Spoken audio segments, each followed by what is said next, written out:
Zephyr playfully nudged Nimbus, drawing attention to the beauty hidden within his troublesome hiccups. Zephyr's gentle words warmed Nimbus's heart, revealing the mesmerizing rainbows born from his hiccup-induced downpours.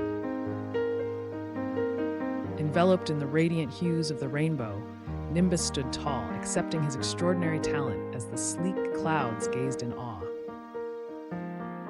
Once scornful clouds now marveled at Nimbus's gift, uniting with him to paint the sky with joyous rainbows.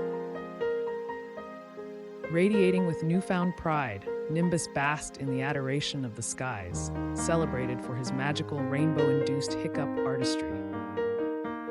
The farmyard came alive with exuberant dances under the shower of rain, hearts aflutter in anticipation of the mesmerizing rainbows to come.